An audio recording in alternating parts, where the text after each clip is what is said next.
প্রতিবেশী মঞ্জুলার সঙ্গে কথা বলতে বলতে বারবার নয়নার চোখ চলে যাচ্ছে দূরে দাঁড়ানো মিস্টার তালুকদারের দিকে। চরম অস্বস্তি হলেও কিছু করতে পারছে না সে। মিস্টার তালুকদার নয়নার স্বামী পলাশের বস। একটু আগেই মিস্টার তালুকদারের সঙ্গে নয়নার আলাপ করিয়ে দিয়েছে পলাশ। আর তখন থেকেই নয়না বুঝতে পারছে সে যেদিকেই যাচ্ছে একজোড়া চোখ তাকে অনুসরণ করছে। আজ নয়না আর পলাশের তৃতীয় বিবাহবার্ষিকী। এবারের বিবাহবার্ষিকী একটু জমজমাটভাবে পালন করবে বলে আবদার ধরেছিল নয়নাই। সেই মতো আজ বন্ধুবান্ধব, পাড়া প্রতিবেশী, এমনকি পলাশের অফিসের বেশ কিছু কলিগ আর বসকেও নিমন্ত্রণ করা হয়েছে। রাতে ফেরার সময় মিস্টার তালুকদার ঠিক খুঁজে খুঁজে নয়নাকে বিদায় জানাতে এলেন। চোখে চোখ রেখে বললেন, আসি, আবার দেখা হবে। ভগবান করুক যেন আর কোনো দিন দেখা না হয়, মনে মনে প্রার্থনা করল নয়না। কিন্তু সে কল্পনাও করতে পারল না ভবিষ্যতে শুধু দেখাই নয়, তার জীবনের গতিপথটাই পাল্টে যাবে এই লোকটার জন্য। যাই বলো, তোমাদের বস লোকটা কিন্তু মোটেও সুবিধের নয়। কেমন বিচ্ছিরিভাবে তাকিয়েছিল আমার দিকে। বাড়ি ফিরে ড্রেস চেঞ্জ করতে করতে বলল নয়না, বসের আর কি দোষ, তোমাকে যা দেখতে লাগছিল না আজকে, আমি তো নিজেকে কন্ট্রোল করতে পারছিলাম না। বলে পেছন থেকে এসে স্ত্রীকে জড়িয়ে ধরল পলাশ। কয়েকদিন পর অফিসে লাঞ্চের একটু আগে হঠাৎ বসের কেবিনে ডাক পড়ল পলাশের। একটা জরুরি কাজে বাইরে যেতে হবে। তাকে সঙ্গে নিয়েই যেতে চায় বস। একটু অবাক হলো পলাশ। এতদিন বিবেক স্যারের ছায়া সঙ্গী ছিল। টুকটাক কাজে তাকে সঙ্গে নিয়েই বেরোতেন স্যার। স্যারের প্রিয় পাত্র বলে গর্বের শেষ নেই বিবেকের। আজ হঠাৎ পলাশের ভাগ্যে সিঁকে ছিঁড়তে ভেতরে ভেতরে সে বেশ খুশিই হলো। তার যে খুব খিদে পেয়েছে কিংবা একটু দেরি করে লাঞ্চ সেরে বেরোলে ভালো হতো, সে কথা আর বসকে বলল না সে। একসঙ্গে বেরিয়ে গেল তারা। জিলিয়ান ইনফোটেকের অফিস থেকে কাজ সেরে বেরিয়ে বড় একটা চাইনিজ রেস্তোরাঁতে পলাশকে নিয়ে ঢুকলো বস। এই রেস্তোরাঁর নাম খুব শুনেছে পলাশ। অত্যন্ত দামি বলে কখনো আসার সৌভাগ্য হয়নি। আজ বসের দৌলতে বেশ কিছু অথেন্টিক চাইনিজ খাবারের অপূর্ব স্বাদ আস্বাদন করল সে।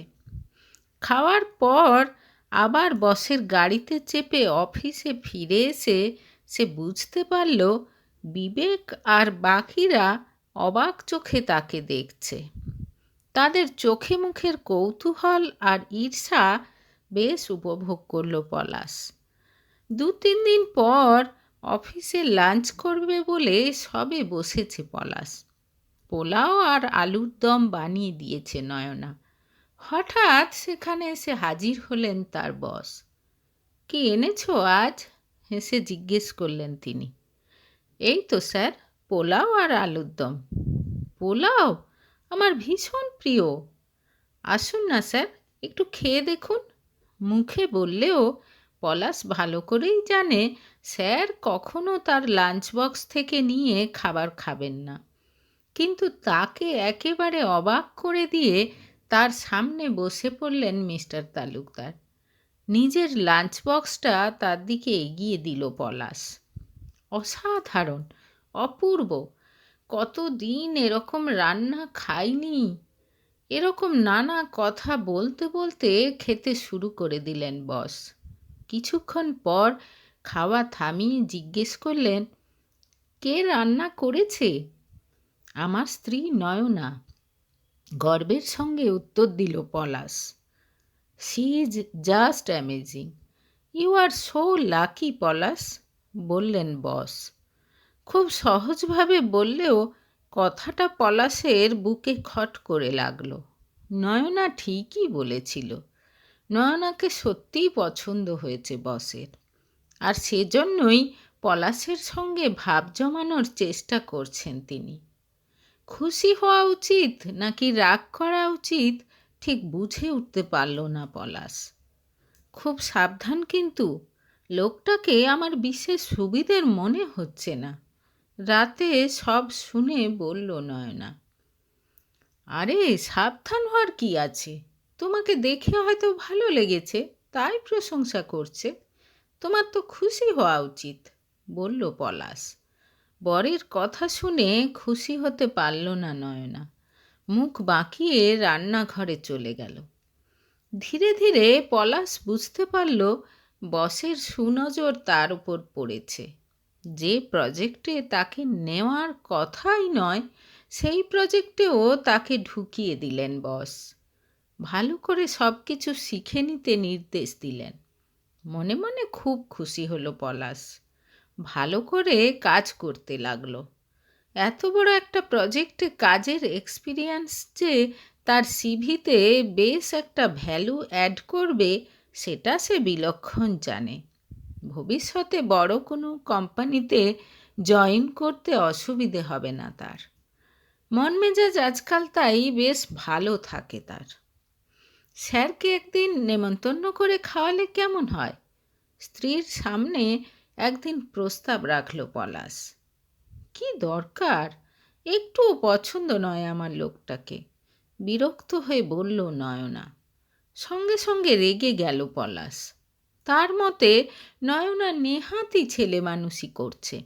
বস তাকে এত বড় একটা সুযোগ দিয়েছেন, তার জন্য এটুকু তো করাই উচিত। এরপরও মেনে নিতে পারল না নয়না।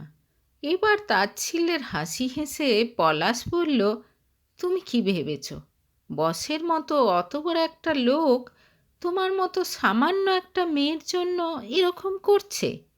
নিজেকে কি ভাবো তুমি, স্বর্গের অপ্সরা? বসের স্ত্রীকে তো দেখনি? শিক্ষিতা, সুন্দরী, স্মার্ট, অসাধারণ ব্যক্তিত্বময়ী এক মহিলা। তার কাছে তো তুমি চুনোপুটি। তাকে ছেড়ে তোমার কথা ভাবতে ভারী বয়ে গেছে ওনার। স্বামীর বলার ধরনে মনে মনে খুব দুঃখ পেল নয়না। মুখে বলল, ঠিক আছে, তোমার যা ইচ্ছে তাই করো। পরদিনই বসকে সস্ত্রীক ডিনারের নেমন্তন্ন করে ফেলল পলাশ। নেমন্তন্ন পেয়ে খুব খুশি মিস্টার তালুকদার। রাতে যথাসময়ে এসে হাজির হলেন তিনি। জানালেন কোনো একটা কাজ পড়ে যাওয়ায় আসতে পারেননি তার স্ত্রী অঞ্জলি।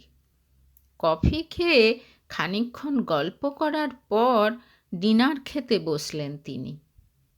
তুমিও আমাদের সঙ্গে বসে পড়ো না, নয়নার দিকে তাকিয়ে বললেন তিনি। কিন্তু নয়না বসল না। খাবার সার্ভ করে দিয়ে কিচেনে ঢুকে গেল সে। লোকটার দৃষ্টির সামনে খুব অস্বস্তি হচ্ছে তার। খাওয়া শেষে নয়নার রান্নার প্রশংসায় একেবারে পঞ্চমুখ হয়ে গেলেন পলাশের বস। এত ভালো রান্না নাকি কারোর বাড়িতে তিনি খাননি। খুশিতে একেবারে গদগদ হয়ে গেল পলাশ। নয়নার কিন্তু ভীষণ বিরক্তিকর লাগছে সব কিছু। সে খুব ভালো করেই জানে তার রান্না কেমন। এর ঠিক দিন 15 পরই পলাশ জানতে পারল যে অফিসে অত্যন্ত খারাপ পারফরমেন্স রিপোর্ট জমা পড়েছে তার। ঊর্ধ্বতন কর্তৃপক্ষ তাকে ডেকে রীতিমতো ওয়ার্নিং দিলেন। খুব অবাক হয়ে গেল পলাশ। মিস্টার তালুকদার আর মিস্টার ভট্টাচার্য তার রিপোর্ট লিখেছেন। পলাশ জানে তালুকদার তদবির তদারকি করলে মিস্টার ভট্টাচার্যও কার্পণ্য করেন না। তার সঙ্গে তো তালুকদারের এত ভালো সম্পর্ক, কি করে স্যার খারাপ রিপোর্ট দিলেন? এই রিপোর্টের ওপর ভিত্তি করেই তো প্রমোশন হয়। পলাশ খুব ভালো করেই জানে খারাপ রিপোর্ট দেওয়ার মতো কাজ সে করেনি, বরং নতুন প্রজেক্টে কাজ করে আগের চেয়ে অনেক বেশি দক্ষ সে এখন। খানিকটা রেগে গিয়েই মিস্টার তালুকদারের সঙ্গে দেখা করতে গেল সে। গিয়ে দেখল স্যার তার কেবিনে নেই। অস্থির হয়ে স্যারকে ফোন করল সে। সৌজন্য বিনিময়ের পর সরাসরি জানতে চাইল, এটা কি স্যার, আপনি কি করে এত খারাপ রিপোর্ট লিখলেন আমার? ভালো রিপোর্ট পাওয়ার জন্য ভালো করে কাজ করতে হয়, বুঝলে? এত সহজ নয় সব কিছু। তাছাড়া আমি একা তো নয়, মিস্টার ভট্টাচার্যও আছেন। উনি হয়তো সন্তুষ্ট হতে পারেননি তোমার কাজে। নির্বিকার হয়ে জবাব দিলেন বস। রাগ, দুঃখ, হতাশা সব মিলিয়ে অদ্ভুত একটা অনুভূতি হলো পলাশের। চাকরি শেষ হয়ে আসছে বলে এই বছরটা অফিসের প্রায় সবার জন্যই উদার হস্তে রিপোর্ট লিখেছেন মিস্টার ভট্টাচার্য। ব্যতিক্রম শুধু তার ক্ষেত্রেই হয়েছে। একটু দেখুন না স্যার, আপনি একবার ওনাকে বলে দেখুন। পলাশের গলায় অনুনয়ের সুর। এত ভালো একটা সময়েও যদি প্রমোশন না পায় তাহলে আর কবে পাবে? ভেতরে ভেতরে অস্থির হয়ে উঠল পলাশ। আমি একটা মিটিংয়ে আছি, এখন রাখো। আর হ্যাঁ, কাল আমি বাইরে যাচ্ছি, 1 সপ্তাহ পর ফিরব, তখন কথা হবে, কেমন? বলে ফোন কেটে দিলেন বস। পলাশের অস্থিরতা আরও বেড়ে গেল। স্যার 1 সপ্তাহ থাকবেন না? কি হবে তাহলে? সে তো ভেবেছিল রিভ্যালুয়েশনের জন্য রিকোয়েস্ট করবে স্যারকে। 1 সপ্তাহ পর তো আর কিছু করা যাবে না। কিছুক্ষণ ভাবনা চিন্তা করে বসকে মেসেজ পাঠালো সে। যে কোনোভাবে আজ রাতেই মিট করতে চাইল। ঘণ্টা 2 পর বস জানালেন রাতে ফ্রিঞ্জ নামের বার কাম রেস্তোরাঁতে একসঙ্গে ডিনার করবেন, তখনই কথা হবে। পলাশ চাইলে মিসেসকেও সঙ্গে আনতে পারে। আজকে তিনি ট্রিট দেবেন। কি আছে, এবার না হয় প্রমোশনটা না হবে, আমাদের তো কোনো অভাব নেই। সন্ধেবেলা স্বামীকে সান্ত্বনা দেওয়ার জন্য বলল নয়না। ডিনারে যেতে একটুও ইচ্ছে করছে না তার। সব হয়েছে তোমার জন্য। হঠাৎ চেঁচিয়ে উঠল পলাশ। আমি কি করলাম? অবাক হয়ে জিজ্ঞেস করল নয়না। সেদিন যখন স্যার বাড়িতে এসেছিলেন কেমন মুখ গোমড়া করেছিলে? উনি একসঙ্গে খেতে বসতে বললেন, তুমি বসলে না। উনি যখন চলে যাচ্ছেন তখনও সামনে এলে না। এগুলোতে নিশ্চয়ই ওনার অপমান হয়েছে। পলাশের কথা শুনে চুপ করে গেল নয়না। মুখ ভার করে পলাশের চয়েস করে দেওয়া শাড়ি গয়না পরে সাজতে শুরু করে দিল। ঘণ্টাখানেক পর বসের সামনে বসে তাকে বোঝানোর চেষ্টা করতে লাগলো পলাশ। বেশ কয়েক পেগ পেটে চলে যাওয়ার পর কথাবার্তা জড়িয়ে আসছে তার। নয়না বারবার তাকে সাবধান করে নিয়ে এসেছিল যাতে সে ড্রিঙ্ক না ছোঁয়, কিন্তু বস অফার করতে আর না বলতে পারল না সে। ফিরে যাওয়ার অনুরোধ করে ব্যর্থ হয়ে একসময় সেখান থেকে উঠে চলে গেল বিরক্ত নয়না। বাইরে এসে ঠান্ডা হাওয়ায় মনটা একটু ভালো লাগলো তার।